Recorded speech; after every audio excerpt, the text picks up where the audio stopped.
family, welcome to start a chapter the origin and evolution of the earth.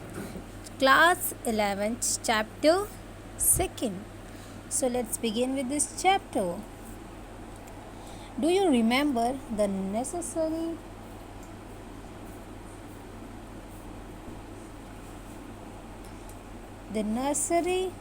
rhyme? It's not necessary, it's nursery. Okay. Do you remember the nursery rhyme, Tinkle, tinkle, little star, how I wonder what you are? Starry night have always attracted us since the childhood. Starry nights मतलब जो canvas पे painting की जाती हैं. You may also have thought of these stars and had numerous questions in your mind. अलग अलग तरह की हम जब स्टार्स को देखते तो अलग अलग तरह की क्वेश्चंस आपके दिमाग में आते हैं, और नहीं आते तो मतलब आपका दिमाग ख़राब है. Questions such as how many stars are there in the sky. कितने, मतलब बचपन में तो कहते थे ना कितने स्टार्स हैं भाई गिनो. कुछ बच्चे थोड़ा बहुत गिनते भी थे, फिर वो कंफ्यूज हो जाया करते थे. How did they come into existence. कैसे वो एग्जिस्टेंस में, मतलब कैसे वो आए हमारे यूनिवर्स के अंदर. Can one reach the end of the sky. क्या हम स्काई की एकदम अंत पे जा सकते हैं? नहीं जा सकते हैं. वैसे तो आगे पता चल जाएगा क्यों नहीं जा सकते. Maybe many more such questions are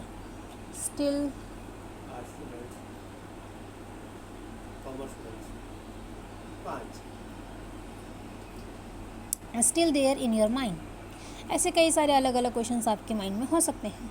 in this chapter you will learn how this twinkling little star were formed. इस चैप्टर के अंदर आपको पता चल जाएगा कि जो ट्विंकल ट्विंकल लिटिल स्टार होता है ना, ये जो ट्विंकलिंग हुई है स्टार की कैसे बनती है. With that you will eventually also read the story of origin and the evolution of earth. और इससे आप origin और evolution of मतलब हमारा अर्थ कैसे आया, मतलब पूरा ब्रह्मांड ही कैसे आया, वो आपको पता चलता है. अब यूनिवर्स क्या होता है जिसके अंदर हम सब लोग हैं, मतलब अपना अर्थ प्लैनेट जो भी सोलर सिस्टम है वो सब किसके अंदर है, यूनिवर्स के अंदर है. ठीक है. तो यहाँ पे जो क्वेश्चन था ना कि क्या हम स्काई के छोर तक पहुँच सकते हैं, यानी कि एंड तक पहुँच सकते हैं, तो ऐसा नहीं हो सकता, क्योंकि जो हमारी गैलेक्सी है, जो हमारी यूनिवर्स है, जो हमारी पृथ्वी है बेसिकली, वो पूरी स्पेरिकल है, उसका कोई एंड नहीं है. ठीक है.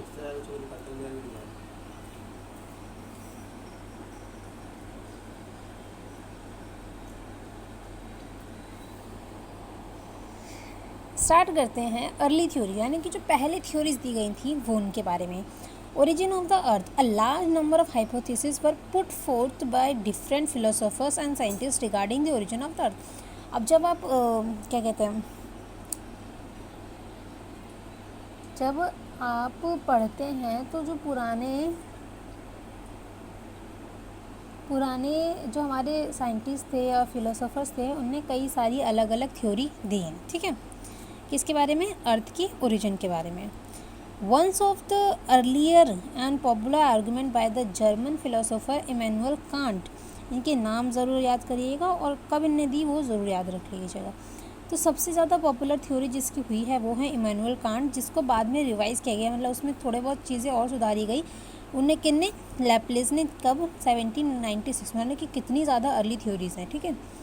इसको हम कहते हैं nebular hypothesis. The hypothesis considered that the planets were formed out of a cloud of material associated with a youthful sun, youthful sun which was slowly rotating.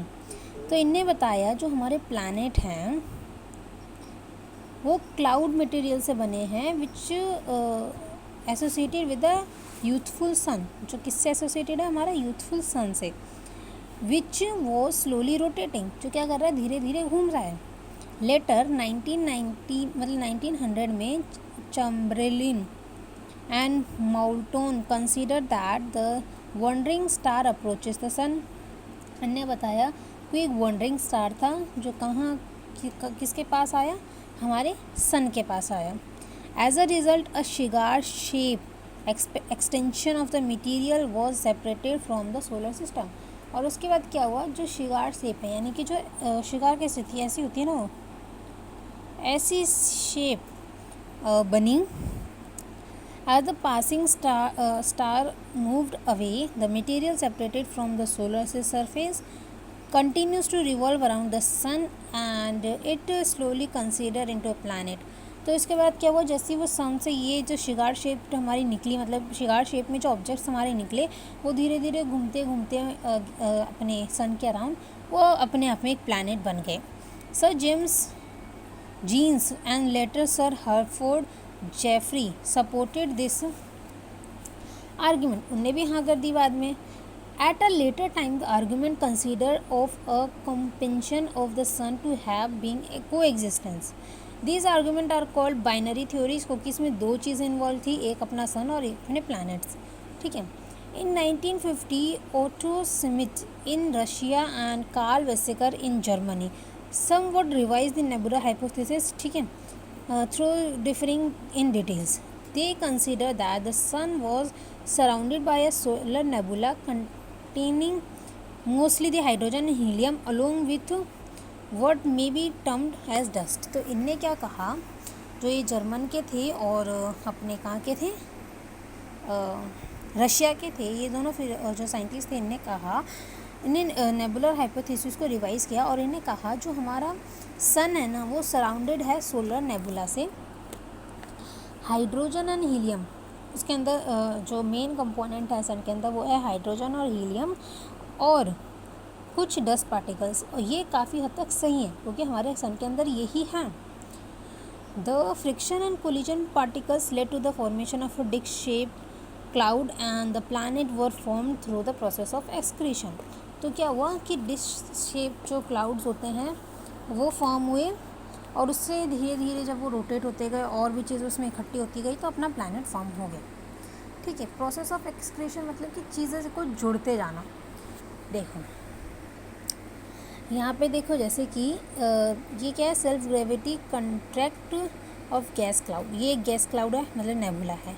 ठीक है. ये क्या करेगा, जो ये पार्टिकल्स आपस में पास आ रहे हैं ये रोटेट होंगे, रोटेट होते होते होते होते ये अपनी एक ओरिजिन बना लेंगे और फिर ये सन के अराउंड क्या करेंगे, चक्कर काटेंगे. तो कुछ ऐसा सा होता है.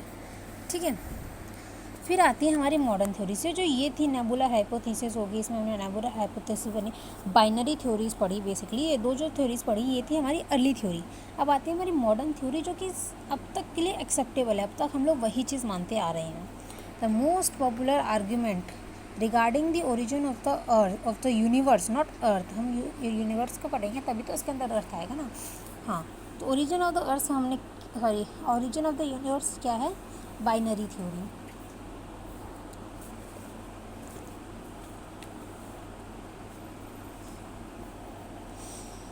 It also called expanding universe hypothesis. इसको हम क्या कहते हैं, एक्सपेंडिंग यूनिवर्स हाइपोथेसिस. और हमारा यूनिवर्स अब तक एक्सपेंड ही हो रहा है. एडविन हबल जिन्हें ये दिया था थ्योरी इन 1920, कब दी थी, 1920 में, provided evidence that the universe is expanding as time passes, galaxies move further and further apart. और जैसे जैसे टाइम गुजरता जा रहा है जो हमारी गैलेक्सीज हैं वो आपस में दूर होती जा रही हैं. यू कैन एक्सपेरिमेंट, ये एक्सपेरिमेंट आप कर सकते हो. बैलून के अंदर जो बैलून के ऊपर आप कोई डॉट लगाना, उस बैलून को फुलाना, तो जैसे जैसे वो बैलून खुलेगा उतनी दूर वो डॉट आपस में होती चली जाएंगी. ठीक है. पर उसमें क्या होगा, गैलेक्सी का भी साइज़ बढ़ेगा और इसमें क्या है, गैलेक्सी का साइज़ नहीं बढ़ेगा. ठीक है. उनके बीच में डिस्टेंस बढ़ेंगे बस. देखो, similarly the distance between the galaxies is also found to be increasing and thereby the universe is considered to be expanding. इसलिए हम कहते हैं कि जैसे जैसे हमारी गैलेक्सीज का बीच में डिस्टेंस बढ़ रहा है उसके थ्रू हमारे जो गैलेक्सी के जो हमारा यूनिवर्स है वो क्या कर रहा है, एक्सपेंड कर रहा है. However, you will find that beside the increase in the distance between the point on the balloon, the point themselves are expanding. This is not according with the fact. Scientists believe that the space between the galaxies is increasing. Observation do not support the expansion of galaxies. So the balloon example is not is only partially correct. तो जब हम balloon वाला example करते हैं ना, तो उसमें जब आप फुलाओगे ना उसको, तो उसके बीच का भी डिस्टेंस बढ़ेगा और उसके जो डॉट आपने बनाई है वो भी बढ़ जाएगी। तो पर रियलिटी में ऐसा नहीं होता, रियलिटी में बस गैलेक्सीज़ के बीच का डिस्टेंस बढ़ता है, गैलेक्सी के अंदर कुछ चेंज नहीं होता। बाइनरी थ्योरी थी क्या, पहले मैं इससे थोड़ा मोटा मोटा आइडिया दे दूँ। एक डॉट मतलब डॉट से भी छोटा एक हमारा मटेरियल था, मटेरियल क्या बोलेंगे उसको, सिंगुलैरिटी, इसको साइंटिस्ट ने नाम दिया सिंगुलैरिटी थी, ठीक है। इसके अंदर इन्फानाइट टेम्परेचर था, इन्फानाइट वॉल्यूम था, इन्फानाइट इसका एकदम साइज ज़ीरो था, वॉल्यूम ज़ीरो था, डेंसिटी भी बहुत थी, ठीक है। इसके अंदर बेसिकली दो फोर्स काम करते हैं, ठीक है। पहले हम ये पढ़ लेते हैं, फिर मैं उसको अच्छे से पूरा एकदम एक्सप्लेन करूँगी। इन द बिगनिंग क्या होता है, all matter forming universe existing in one place in the form of tiny ball, ठीक है। सारा जो यूनिवर्स था एक टाइनी बॉल के अंदर था, जो कि ये है जिसको सिंगुलैरिटी कहा गया साइंटिस्टों द्वारा। ये क्या था, सिंगल एटम के अंदर सारा जो यूनिवर्स है अब तक जो आप देख रहे हैं वो उसके अंदर था। विद इन इमेंसली भी स्मॉल वॉल्यूम, इन्फानाइट टेम्परेचर और डेंसिटी थी उसके अंदर, ठीक है। At the Big Bang, the tiny ball exploded violently. This led to the huge expansion. फिर क्या हुआ, कुछ टाइम बाद जो ये टाइनी बॉल थी फट गई और उसकी वजह से एक बहुत बड़ा, मतलब आप सोच नहीं सकते उससे ज़्यादा बड़ा एक एक्सपेंशन हुआ, मतलब फट गई तो उसके अंदर जो भी चीज़ थी वो बाहर आ गई। It is not generally accepted that event of the Big Bang took it is now generally accepted that the event of Big Bang took 13.7 billion year before the present. आज से 13.7 बिलियन ईयर्स ऐसा कुछ हुआ था। The expansion continue even to the present day, मतलब कि जो हमारे यूनिवर्स के बीच में यूनिवर्स एक्सपेंड हो रहा है वो अभी भी हो रहा है, ठीक है, तब से लेके अब तक हो ही रहा है। As it grew some energy was converted into matter, कुछ एनर्जी मैटर में कन्वर्ट होगी। There are partially rapid expansion within fraction of a second after the big bang, मतलब फ्रैक्शन ऑफ द सेकेंड में ही क्या हो रहा था, एक्सपेंशन हो चुका था। Thereafter the expansion has slow down, उसके बाद धीरे धीरे वो कम हुआ। Within first 3 minute the big bang event the first atom began to form, और 3 मिनट के अंदर ही अंदर हमारा पहला जो एटम है वो बन गया था। विद इन 300,000 साल from the big bang temperature drop हो गया था 4,500 kelvin and give rise to atomic matter, उधर से हमारे एटॉमिक मैटर का बनना शुरू हो गया था। यूनिवर्स बिकम ट्रांसपेरेंट, और यूनिवर्स भी क्या हो गया था, ट्रांसपेरेंट हो गया था। The expansion of the universe means increase in the space between the Galaxy, galaxies के बीच में जो स्पेस बढ़ता है उसको हम कहते हैं एक्सपेंशन ऑफ द यूनिवर्स। इसके साथ ही साथ एक अल्टरनेटिव थ्योरी भी आई थी जो थी स्टेडी स्टेट। इसमें क्या कंसिडर किया गया था, रफली the same at this any point of the time, however with greater evidence becoming able about the expanding universe, scientific community at present favor argument of expanding theory। तो इसका क्या था भी, देखो ऐसा क्यों हुआ, इसको अच्छे से एक्सप्लेन यहाँ पे किया जाता है। देखो क्या था, जो हमारी बिग बैंग थ्योरी थी, हमारे पास जो दो फोर्स होते हैं जो कि होता है एक ग्रेविटी और एक हीट, ये आपस में डिफरेंट फोर्स हैं, क्योंकि ग्रेविटी किस पे वर्क करता है, ये मास पे, मतलब जो हमारा मास होती है, बॉडी का मास होता है वो उसको अपनी तरफ खींचता है, ठीक है, due to the force of gravitation, जो आपने पढ़ा भी होगा। और जो हीट होती है वो हमारी टेम्परेचर से रिलेटेड चीज़ होती है। इस फोर्स को हम कहते हैं अट्रैक्शन फोर्स और इस फोर्स को हम कहते हैं रिपल्शन फोर्स। सारा गेम यही दोनों पे है, ठीक है। अब क्या होता है, जैसे कि उसको छोड़ क्या होता है, अब देखो जैसे कि ये कोई भी ऑब्जेक्ट है, ठीक है, इसमें ग्रेविटी क्या करेगी, इसको आपस में मिलाएगी, क्योंकि ग्रेविटी है तो ग्रेविटी क्या करती है, अट्रैक्ट करने का काम करती है। वहीं जैसे ही जब ऑब्जेक्ट के पास आएंगे तो हीट क्या करेगी, इनको बाहर फेंकने का काम करेगी, आपस में दूर जाने का काम करेगी। तो ये जो फोर्स आपस में अट्रैक्ट कर रही है, अट्रैक्शन हो रहा है ड्यू टू द ग्रेविटी, और यहाँ पे सेम फोर्स उसी ऑब्जेक्ट पर लगेगी जो कि होगी हीट वाली फोर्स। तो ये क्या करेगी, रिपेल करेगी ड्यू टू द ग्रेविटी।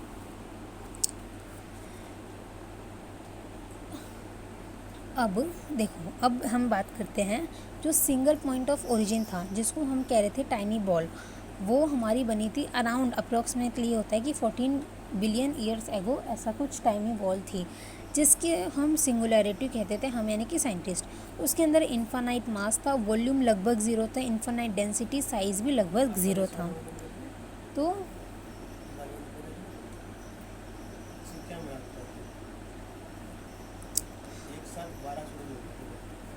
तो क्या कहते हैं, जो ये टाइनी बॉल के अंदर भी क्या होगा, ग्रेविटी और हीट दोनों एक साथ काम करेगी। तो पहले जब तक क्या हुआ था, टाइनी बॉल के अंदर ग्रेविटी ज़्यादा फोर्स में थी, मतलब ज़्यादा वो थी, ज़्यादा पावरफुल थी अपनी हीट से, तो उसने सारी जो भी वहाँ के मैटर्स थे उसको अपनी तरफ अट्रैक्ट कर लिया।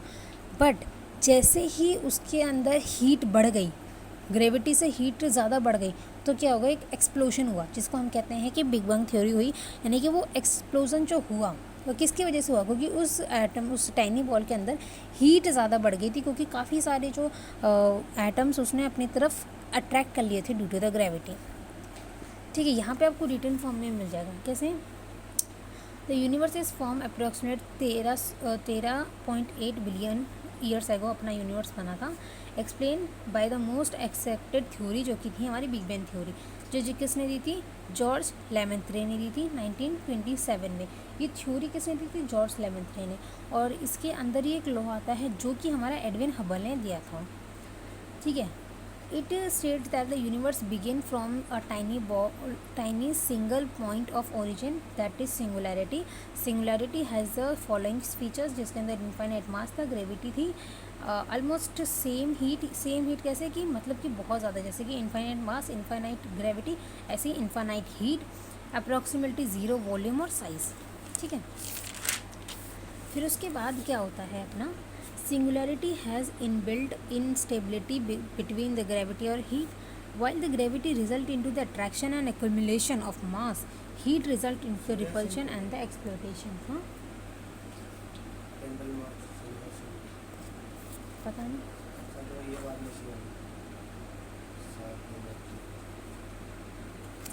अब देखो इधर समझते हैं। 1400 बिलियन ईयर्स एगो क्या थी अपनी, एक टाइनी बॉल थी, जो कि आप यहाँ पे देख रहे होगे, ये वाली।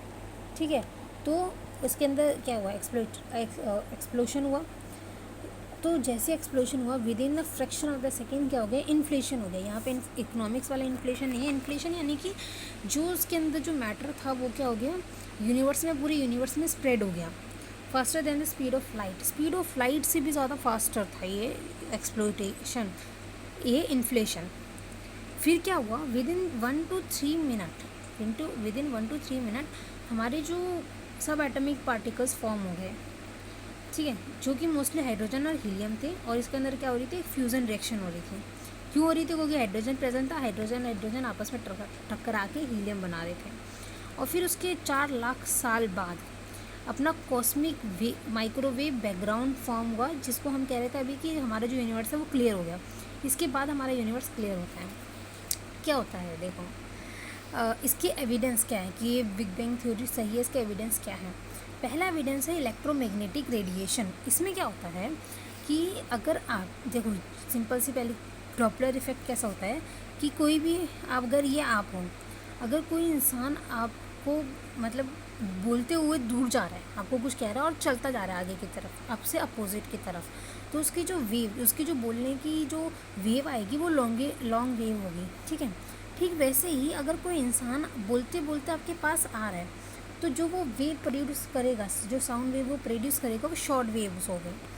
ठीक है, तो इलेक्ट्रोमैग्नेटिक में भी ऐसा ही होता है, इलेक्ट्रोमैग्नेटिक रेडिएशन में, मतलब अगर कोई भी मूविंग कोई भी रे आपसे दूर जा रही है तो वो लॉन्ग वेव प्रोड्यूस करेगी, वहीं कोई रे आपके पास आ रही है तो आपकी शॉर्ट वेव प्रोड्यूस होगी। अब इलेक्ट्रोमैग्नेटिक वेव तो आप जानते हैं, gamma, X-ray, UV ray, visible ray, infrared और रेडियो वेव। ठीक है, सॉरी।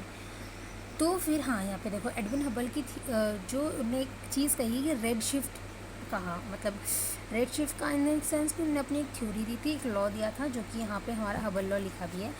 इसमें क्या था कि जो रेड शिफ्ट होती है, यानी कि जो स्टार मूविंग अवे, जो हमारे स्टार बहुत हमसे दूर जा रहे हैं वो रेड कलर की लाइट प्रोड्यूस कर रहे हैं, और जो स्टार हमसे पास आ रहे हैं वो ब्लू कलर की लाइट प्रोड्यूस कर रहे हैं।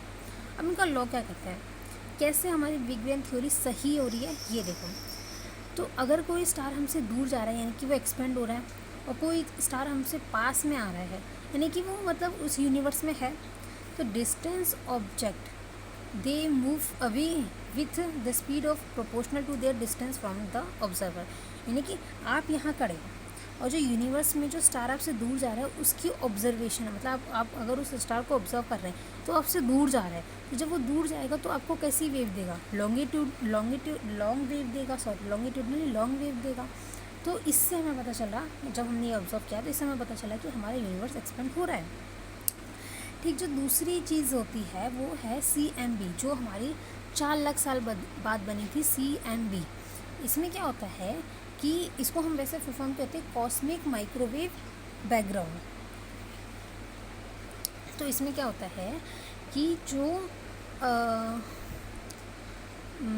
कैसे समझाऊँ इसको मैं, हाँ देखो 4 लाख साल बाद क्या हुआ, जब हमारा एक्सप्लोशन हुआ उसके बाद 4 लाख साल बाद हमारे यूनिवर्स के अंदर इतनी ज़्यादा हीट हो गई थी।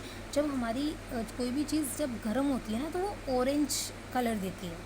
कभी भी हीटर को ऑन करना, वो जो उसकी स्ट्रिंग होती है उस पर वो ऑरेंज कलर की हो जाती है, ठीक है, due to the high heat.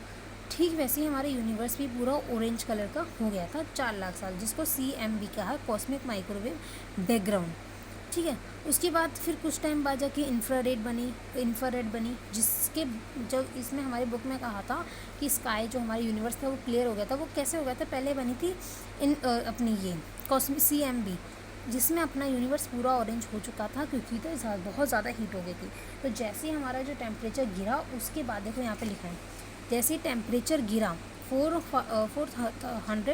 4500 kelvin, उसके बाद जाके हमारा जो यूनिवर्स है वो ट्रांसपेरेंट हुआ। उससे पहले नहीं था, उससे पहले ओपेक था। फिर जब IR रे बनी क्योंकि टेम्परेचर गिरने के बाद, उसके बाद जाके हमारा जो यूनिवर्स था वो ट्रांसपेरेंट हुआ और हमें दिखने लगा। ठीक है, समझ आई बात। इससे थ्रू हमें पता चलता है कि हाँ जो बिग बैंग थ्योरी है वो सही है। तीसरी जो हमें यहाँ पे प्रूफ दे रखा है वो है अबंडेंस ऑफ लाइटर एलिमेंट, यानी कि हमारे यूनिवर्स के अंदर काफ़ी सारे लाइटर एलिमेंट भी पाए जाते हैं। जैसे कि पहले बिग बैंग हुआ, फिर सब एटमिक बने, फिर एटम्स बने, फिर प्रीमोर्डियल एटम्स बने, फिर न्यूक्लियो सिंथेसिस यानी कि हाइड्रोजन और हीलियम बने। ठीक है, weight of the universe is concentrated with in galaxies और स्टार। जो भी अपना यूनिवर्स का वेट है वो किसके अंदर कंसनट्रेटेड है, गैलेक्सीज के अंदर और स्टार्स के अंदर। ठीक है, तो यहाँ तक जो हमने बात करी वो थी हमारे यूनिवर्स की, हमारे यूनिवर्स कैसे बना और बिग बैंग थ्योरी को हम कैसे सपोर्ट कर रहे हैं अभी तक। अब हमारा यूनिवर्स बन गया, यानी कि हमारा पूरा यूनिवर्स बन गया। अब बात आती है स्टार बनने की। ठीक है, स्टार्स कैसे बने उसको पढ़ते हैं। The distribution of matters and energy. एक काम करते हैं, हम एक टॉपिक करते हैं क्योंकि इससे वीडियो लंबी भी नहीं होगी और आपको समझ भी अच्छे से आएगा। आई होप आपको यूनिवर्स वाला टॉपिक अच्छे से समझ आ गया होगा।